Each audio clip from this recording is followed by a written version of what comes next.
One, please. Imagine sitting in a dark movie theater. Your heart is racing, and perhaps tears are welling up in your eyes, and maybe a burst of laughter is about to escape your lips. What causes those emotions? It's not just the dialogue spoken by the characters or the images. There's something more, something that can transcend the images and words. In that silence. Music. Have you ever wondered why one piece of music can make you feel sad, happy, fearful, hopeless, dreamy, nostalgic, hopeful? How can one piece of music evoke your empathy and compassion, your anger and laughter, motivates you deeply, or puts you on the edge of your seat during a movie? Notes of a particular piece of music. It's music, isn't it? Play their favorite music, it may help them or get through to them. In this series, we are going to explore the incredible impact of music on our emotions, especially in film, to discover the languages of expression. I'm Yazan, a composer and an artist. Whether you're a music or a cinema lover, join me in this journey. This music is magical.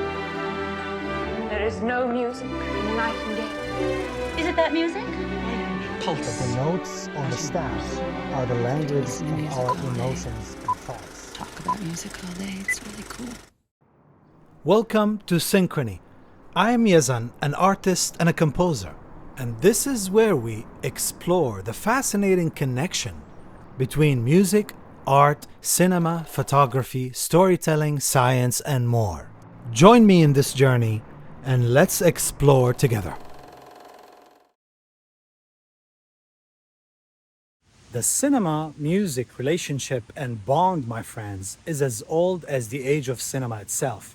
But to fully understand this relationship and its connections, to fully understand this synchrony between music and cinema and images, we have to go back in time, to the early 19th century, to the age of silent movies, where it's all began.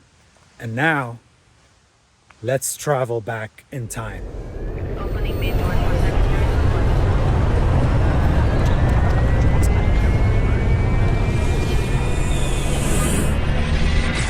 But before we dive into the world of silent movies and their mesmerizing music, let's rewind to the very origins of cinema.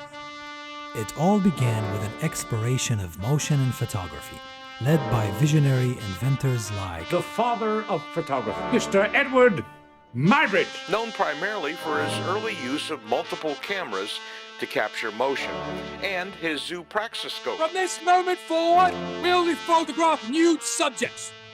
Thomas Edison. He drew up a series of sketches as he envisioned a new version of a phonograph. He used the same principle of a metal cylinder, but this time had and William K.L. Dixon. These pioneers introduced us to a revolutionary concept, persistence of vision. This phenomenon, where the brain retains an image for a fraction of a second, sets the stage for the enchanting illusion of continuous motions. This happens when images are displayed rapidly. And I'm swinging a light bulb, and yet you see a streak. This is based on a phenomenon known as the persistence of vision, and is the basis for movies. What color would you call that? I would call it purple. It's a purple ball. When I swirl it in a circle, I'm actually getting the ball to switch colors to red, to green, to What do you blue see? at different points in The space. trees are moving and the bicycle. What do you see? Then, in 1895, the Lumiere brothers entered the scene. Auguste and Louis Lumiere. Their groundbreaking invention, the cinematograph, seamlessly merged a camera, film projector, and a printer into a single ingenious device. In the heart of Paris, the Lumiere brothers finally unveiled the magic of cinema to the world. Their historic public screening showcased everyday scenes that left audience astonished and charmed. This momentous event marked the birth of commercial cinema, a thrilling medium that would soon transport us into the realm of silent movies.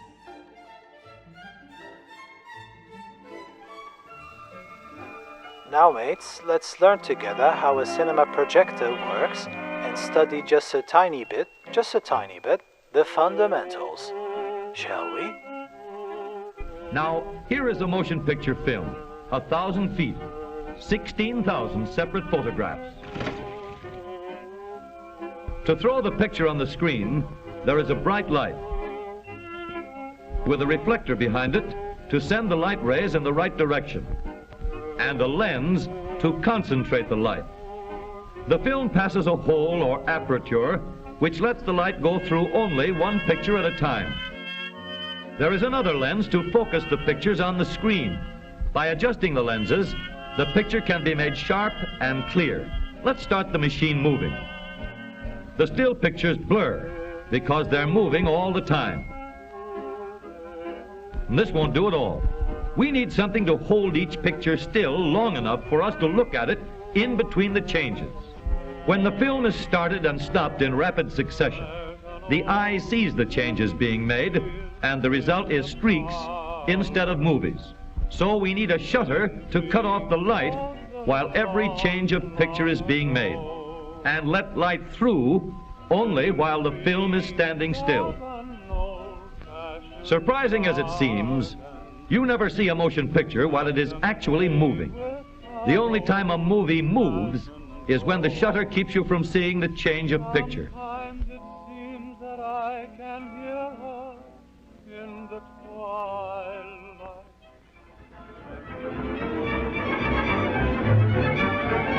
Then we see it just the way it looks in real life.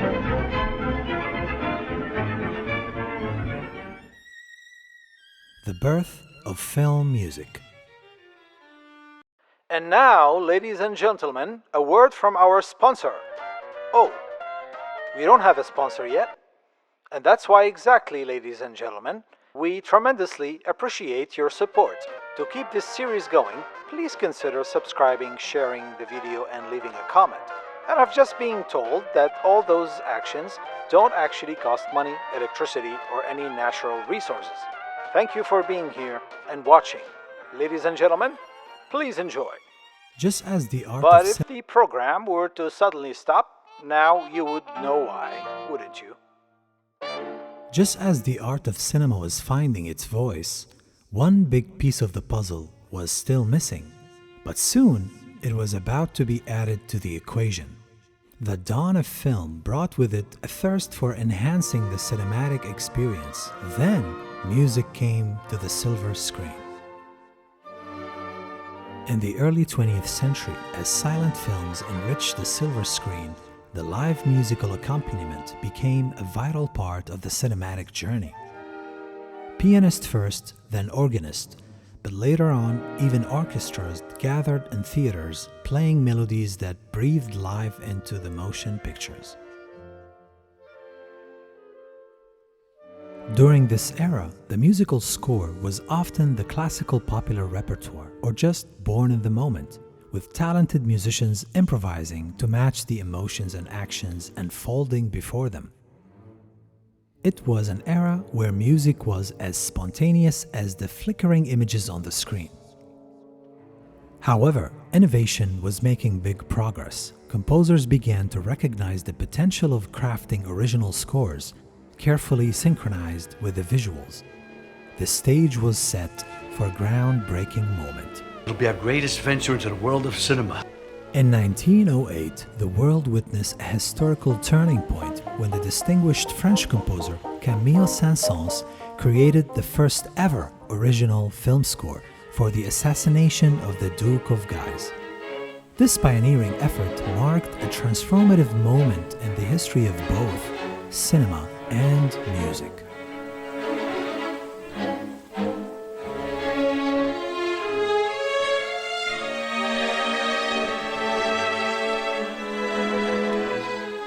From that historic moment onward, we have witnessed the evolution of film scores or film music as we know them today. Now, before you get, what am I doing watching an old, damaged, black and white, shaky footage? It's boring. You have to remember, those images were astonishing.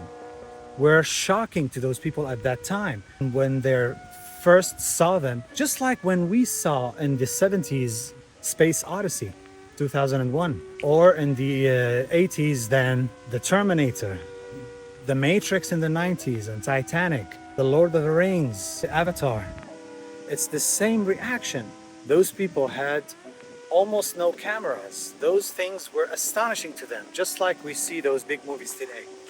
Can you put yourself in this situation and imagine the astonishment of being there watching those movies at that time? Also, you cannot have a baby born right away at the age of 20, 22, ready to go to a bar to have a beer. I can't believe it. Can you? Before you have them first at 1 day old, 1 month, 1 year, and so forth. We're actually doing it. Saint-Saëns' composition, meticulously synchronized with the film and spanning approximately 15 minutes, eloquently translated the action on the screen into music, elevating the storytelling to a new heights. It was a testament to the profound impact that music could have on the cinematic experience. And what a moment. Ladies and gentlemen, today we proudly present to you the magic of cinema. While we advise caution and responsible behavior, rest assured our magical device is completely safe, and everything you see in front of your eyes is indeed as real as it can be. Please enjoy.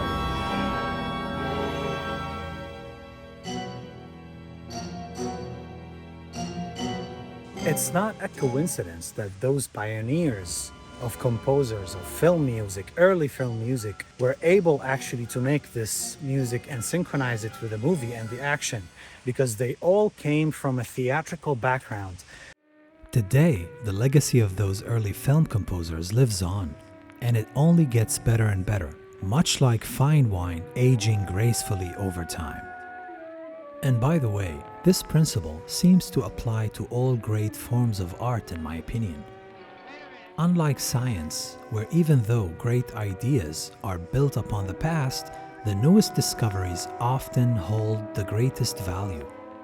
It will be absolutely impossible to create those new ideas at the first place without the fundamentals and the oldest pioneering ones first. Explain the fundamentals. Never get enough from fundamentals, all right? In the arts, on the other hand, it's almost the opposite. The deeper you go into history, the higher the value generally becomes. And this is precisely why I strongly encourage everyone to explore the arts and culture through the lens of history and science to gain a more profound understanding and enjoyment, because the deeper you delve into history, the further you can advance into the future. How can you know the future? It's a valuable future, believe me. The art of crafting original scores for films has evolved into a vibrant, dynamic, and limitless field yet to be fully discovered, where composers create music that resonate, captivate, and profoundly impact the audience worldwide.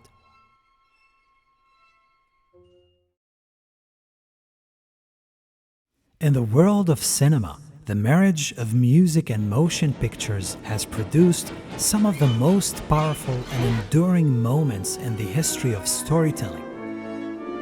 From the pioneers in the history of film music with the limitless compositions of Max Steiner, Gone with the Wind, sweeping us into the romance and chaos of the American Civil War,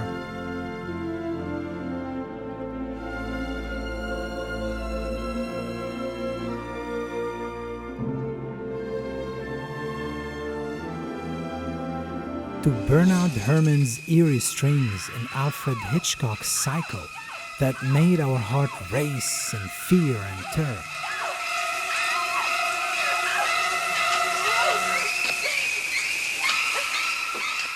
Herrmann's collaborations with Hitchcock extended beyond Psycho, as his innovative and masterful compositions also enriched the suspenseful world of Vertigo.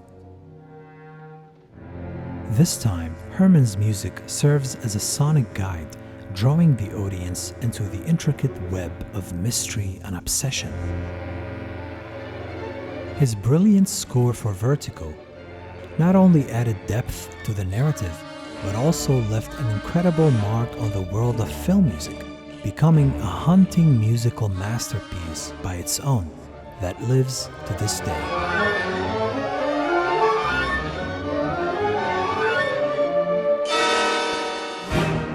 And then, one of those moments when music and cinema together create absolute magic. Elmer Bernstein's main theme for The Magnificent Seven is a triumphant orchestral composition that became one of cinema's most recognizable overtures, redefining cinematic landscape. Capturing the essence of the American West, it added grandeur and adventure to the film's narrative. Bernstein used a full orchestra, crafted an enduring melody that became iconic, influencing many musical works and evoking irresistible joy and excitement. One of my personal favorite scores of all time, as you can guess.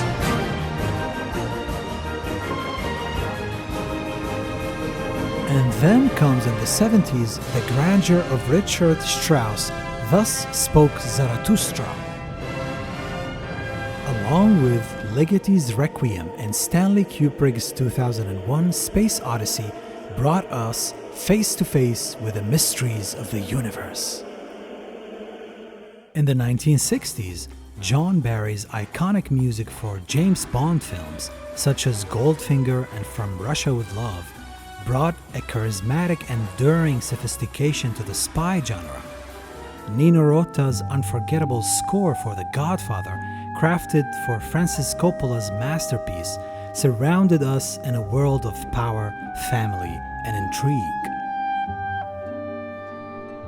And as we venture through the decades, we witness the evolution of film music.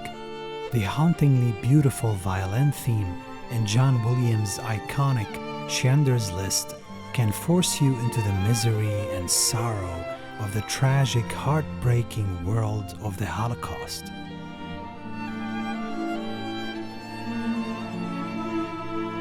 While his magical flying bicycle theme in E.T. wasn't just a dreamy fictional indulgence, it lifted our spirits to the heights of childhood wonder.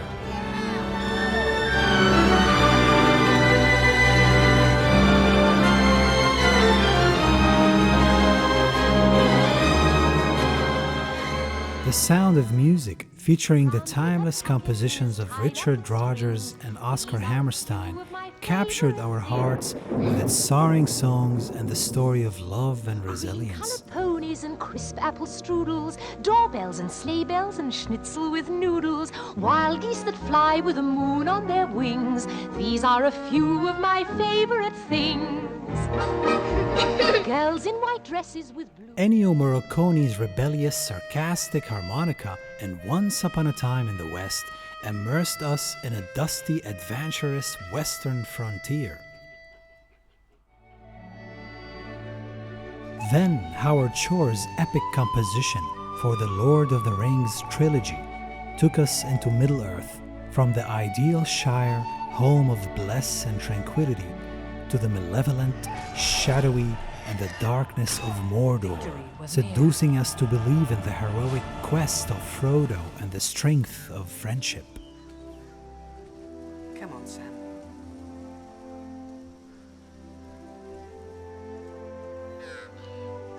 While Thomas Newman's ethereal melodies and American Beauty touches our heart with a sense of suburban beauty and discontent, James Horner's Braveheart score calls you gently but surely to the struggle of freedom and liberty.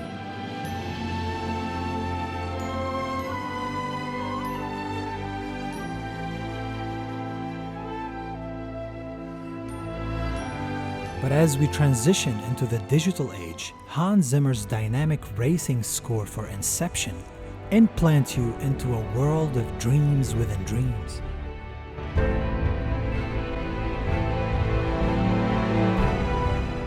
But we can't forget Don Davis' electrifying score in The Matrix that created a sonic landscape transporting the decades into the film's futuristic dystopian realm, where we question the boundaries of our biology, technology, illusion, and our own very reality.